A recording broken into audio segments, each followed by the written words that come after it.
తెలంగాణ అంటేనే పోరాటాలకి పురిటిగడ్డ, తెలంగాణ అంటేనే పౌరుషాలకి పురిటిగడ్డ.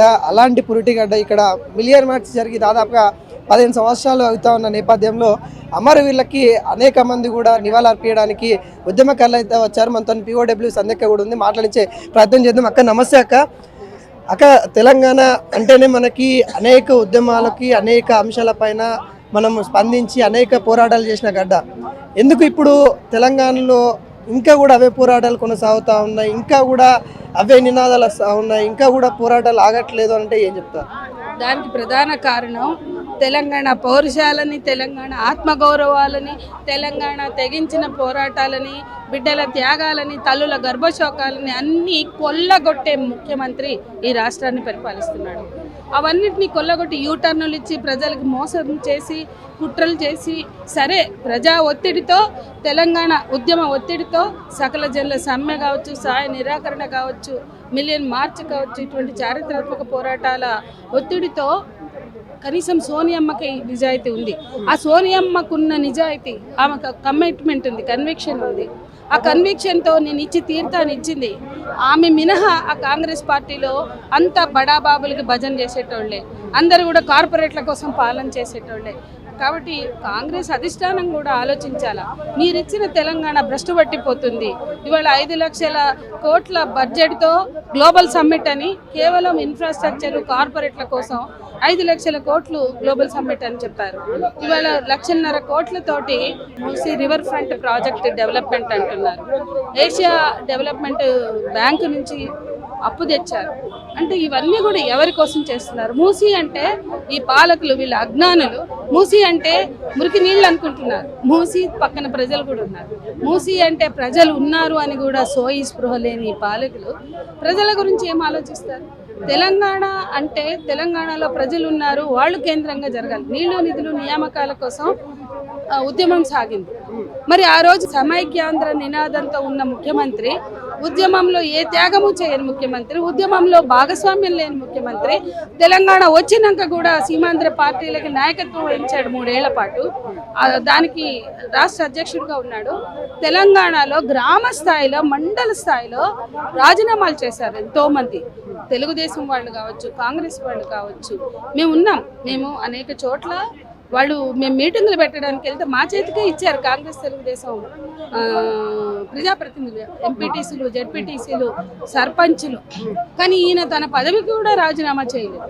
ఈయన తెలుగుదేశం పార్టీ నుంచి వచ్చిన పదవిని కానీ, లేదా తెలుగుదేశం పార్టీ తరఫున పోటీ చేసిన ఆ పదవులను కూడా వదులుకోలేని సమైక్యవాదాన్ని వినిపించిన ఇతనికి నిజంగా తెలంగాణ ప్రజల ఆకాంక్షలు, వాళ్ళ ఉద్వేగం, వాళ్ళ ఆలోచనలు, వాళ్ళకి న్యాయమైన సమస్యలు అర్థం కావు అంటే మనం ఎందుకో ఆలోచించాల్సిన సమయం ఇది. ఖచ్చితంగా తెలంగాణ కోసం ఆలోచించని, పరిపాలించని ఈ ప్రభుత్వం, ఆనాడు తెలంగాణ ఉద్యమాన్ని అవమానపరిచినటువంటి ఈ ముఖ్యమంత్రి రేవంత్ రెడ్డి తెలంగాణ ఆకాంక్షను పట్టించుకోకపోతే నీకు అర్హత లేదు. నువ్వు చేస్తే రాలేదు ఉద్యమం. నువ్వు ఇవాళ తెలంగాణ రాష్ట్రం ఏర్పడింది, నీ కుర్చీ వచ్చింది, తెలంగాణ రాష్ట్రం ఏర్పడింది, నువ్వు ముఖ్యమంత్రిగా వెలగబెడుతున్నావు. కానీ అది నీ పాత్ర లేదు. అది ప్రజల పోరాటం, బిడ్డల త్యాగం. అటువంటి బిడ్డల త్యాగాలతో వచ్చినటువంటి ఈ రాష్ట్రంలో, తల్లుల గర్భశోకాలతో వచ్చినటువంటి ఈ రాష్ట్రంలో మీరు ఇప్పటికైనా ప్రజల ఆకాంక్షలు గుర్తించాలి. ఒక ముఖ్యమంత్రి ఉంటే సరిపోతుందా? ఎవరికి కలపని ముఖ్యమంత్రి అక్కడ కూర్చుంటే సరిపోతుందా? ఆయన డెవలప్మెంట్ అంటాడు, అన్నీ నేనే చేస్తా అంటాడు. ఇవాళ ప్రజలకు ఎన్నో ఇష్యూస్ ఉన్నాయి. కనీసం ఒక వినతి పత్రం ఇచ్చుకోవడానికి హోంమంత్రి ఉంటాడు. విద్యార్థులకి నాణ్యమైన విద్య అందించడానికి విద్యార్థులు ఎన్నో విషయాలు ప్రతిపాదించాలనుకుంటున్నారు. ఎడ్యుకేషన్ మినిస్టర్ ఉండడు.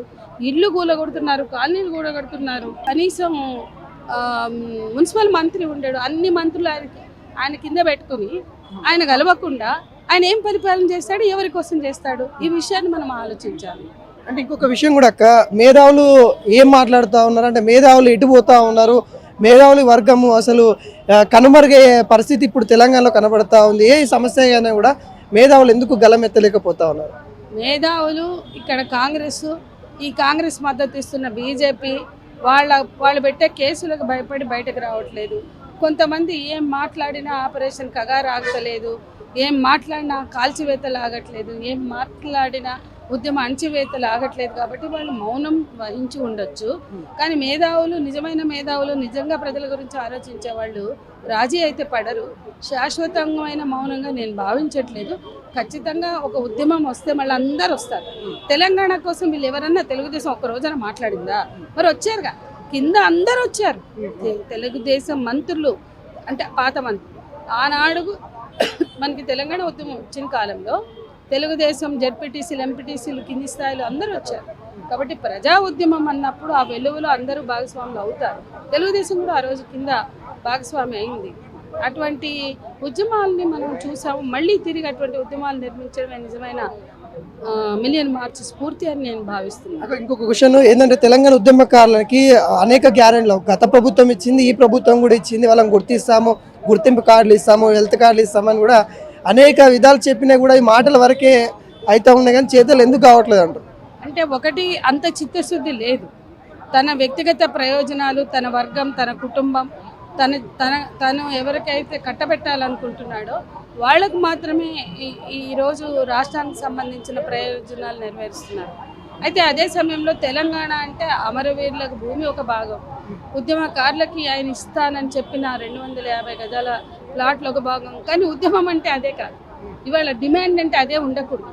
6 హామీల గురించి మనం ఎలుగెత్తి మాట్లాడాలి. ఆ రోజు తెలంగాణ ఉద్యమ స్ఫూర్తిని ముందుకు తీసుకెళ్లాలంటే ప్రజల ఆకాంక్షల్ని కూడా మనం గుర్తించి మాట్లాడాల్సినటువంటి అవసరం ఈరోజు ఉంది అనేది మేము భావిస్తున్నాం.